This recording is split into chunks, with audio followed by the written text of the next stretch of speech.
এখন আপনারা অনেকেই বলতে পারেন আমি একটু বেশি কথা বলি, আই লাভ টকিং। আপনারা অনেকে বলেন যে জার্মানিতে নাৎসি পার্টি ব্যান করা হয়েছিল। ইয়েস, সেটা করা হয়েছিল ইন দ্য কনস্টিটিউশন।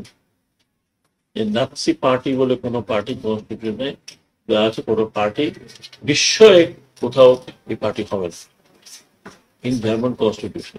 সবার জন্যই ভালো চপস্টিক ইনস্ট্যান্ট নুডলস, দারুণ স্বাদে সবার জন্য। তার মানে আপনি নাৎসিদের বা নাজিদের বোঝেন, তাদের ফ্ল্যাগ, তাদের সিম্বল, তাদের কোনো কিছু যদি কেউ ধারণ করেন, আমাদের দেশে তো এটা করে নাই। বঙ্গবন্ধুর 1972 কনস্টিটিউশনে কোনো পার্টির নাম ছিল না, এই পার্টি ব্যান করতে হবে, ওই পার্টি থাকবে না, ওটা থাকবে না। তো মুসলিম লীগও তো ছিল,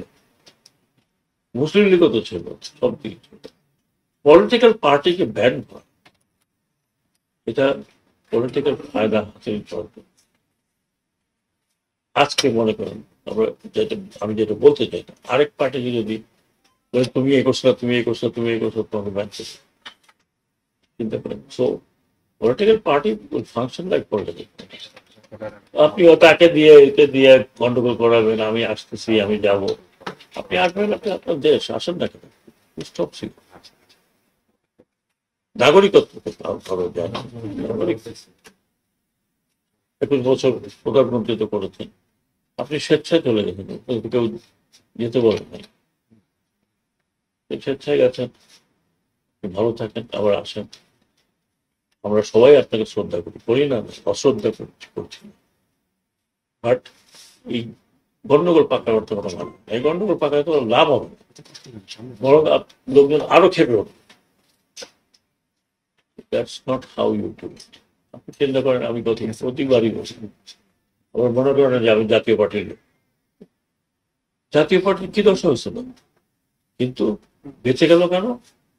হোসেন মোহাম্মদ এরশাদ জেলের মধ্যে চলে গেছে, এইটাই ছিল সিম্পল।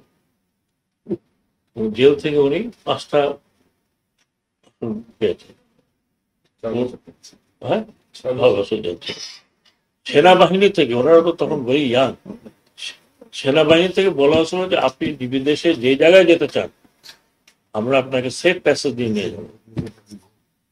বেঁচে আছেন, ঠিক আছে, জেলদিন এখনো বেঁচে আছেন। জিজ্ঞেস করেন, আমার কথা যদি মনে করেন ঠিক না, দিনটা আপনারা যান যে স্যার এরকম কথা কিনা, উনি খবর পাঠিয়েছেন যে আপনি যে দেশে যেতে চান যান, নাহলে আপনাকে জেলে যেতে হবে। কোন দেশে যাবো? অনেকে মনে করছে উনি সৌদি আরবে চলেছে, তখন রিমোট হলো সৌদি আরবে তো ওনার একটা পানির ইয়ে আছে, ফিল্টার ফ্যাক্টরি। এখন হয়তো আপনারা এখনো বলতে পারেন। আমি এই জন্য আমি কম্পেয়ার করার চেষ্টা করছি, আমার চোখের সামনে যে ঘটনাটা ছিল ওইটাই